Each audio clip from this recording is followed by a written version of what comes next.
Hello and welcome back to my channel everyone. I am really excited for this month and for the coming month. With the release of the new Stephen King movie, It 2, the premiere of Joker, the new American Horror Story, and with Halloween coming up, I'm just super excited for the whole spooky season, which is why today I'm going to take a deep dive into the origins of clowns. Clowns symbolize humans' day-to-day features, except in a much more theatrical form, with the exaggerated facial features, bright colors, and big bright hair. Now, when you think of the word clown, the first thing you might imagine is probably it, because ever since its release, it's been marketed globally, and that has left an impact on people's minds when they think of the word clown. However, the Stephen King novel It was only published in 1986, which means we've been introduced to the character 33 years ago. But clowns existed ever since the 15th century. Did you know that the word clown was originally a German word, and it was first used in 1560s to describe a rustic fool or jesters, which was all a form of entertainment that was represented by peasant-like characters that embodied people with a lower social standard. Now, jesters are characters of the ancient Greek and the Roman theater, and they were pretty much an older form of clowns that we see today. They had a major impact on the entertainment industry, especially for the upper class, considering the fact that jesters and clowns are all considered below the upper class. They all presented this form of entertainment, whether it was through music, singing, dancing, storytelling, comedy, juggling, or acrobats.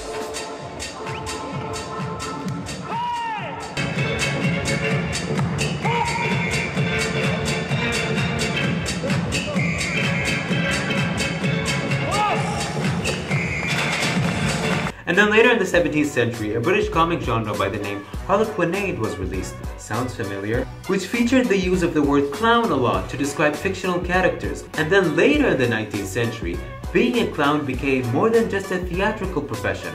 Being a clown became an actual valid occupation. There are a number of schools out there that provide professional training for people who want to become professional clowns. And according to my research, there are 8 commandments that you need to follow in order to be a clown. The main points involve professional conduct and appearance. They should keep their interaction with the audience very respectful and limited, and they should change their outfits immediately as soon as they're done with their acts in order to avoid being associated with any bad behavior that could possibly have a bad impact on the clown's image. Clowns may be required to make a living out of being funny, but they're quite serious when it comes to their job. Now that we discussed a little bit of history and talked about what it takes to become a clown, we are going to look at the different types of clowns. Ooh. Now there are 4 main types of traditional clowns and 1 modern clown. Now for the traditional types of clowns, we have the Goose Clown, the Tramp Clown, Character Clown, and the White-Faced Clown. For the modern version, we have the Evil Clown. Okay, so let's start with the Goose Clown. Now the word Goose is German slang for dumb. Now the Goose Clown is your typical low IQ yet over-the-top behavior clown. They have oversized features, bright flashy colors, and big fluffy hair. And they are normally the ones that take the pie in the face. Aww. But this type of clown is perhaps the most beloved and the most preferred one. Okay, so the backstory of the Goose Clown is really interesting. Now, according to the legend, there was an American acrobat by the name Tom Belling that performed in a German circus in 1869. Now, Tom accidentally messed up some of his cues in the show, and he ended up being punished by his manager by locking him up in his dressing room.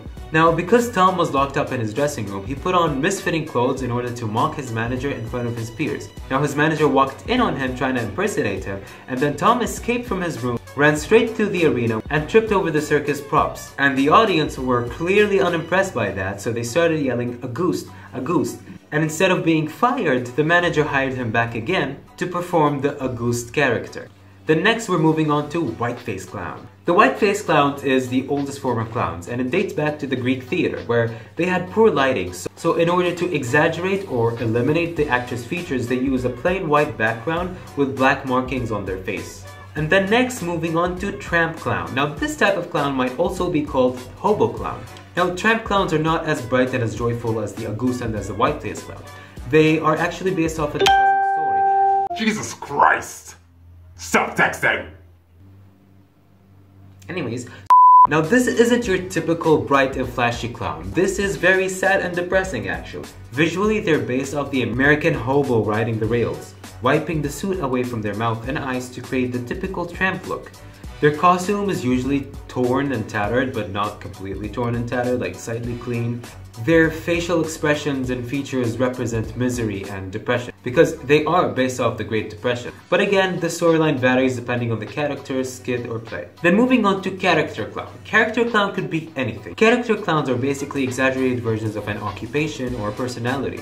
They could be anything. They could be policemen, sailors, firemen, doctors, nurses, or anything. Alright, so we talked about the traditional types of clowns. Now we're gonna talk about the modern clown. And this is my favorite type. It is the Evil clown. Now, this type of clown was popularized by the Stephen King novel It. Okay, so spoiler alert, if you haven't watched the movie, click off.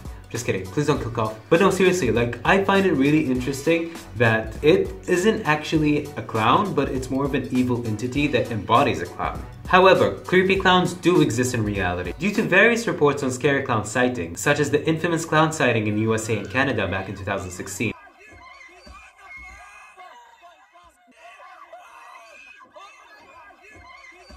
and numerous other murder cases.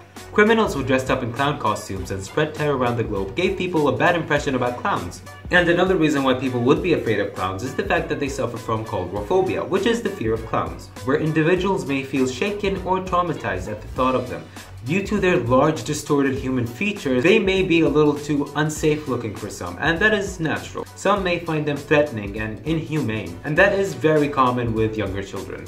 And what I also find interesting about clowns, in every culture there is some sort of an entertainer or a fool that kind of represents this bright figure that entertains people and that give out balloons and is meant to spread joy and happiness and laughter. But of course for a few it is completely traumatizing. I personally really like the idea of clowning. I love the idea of becoming a different character and entertaining people. So ever since I was a child I never thought of them as a creepy figure or horrifying looking creatures.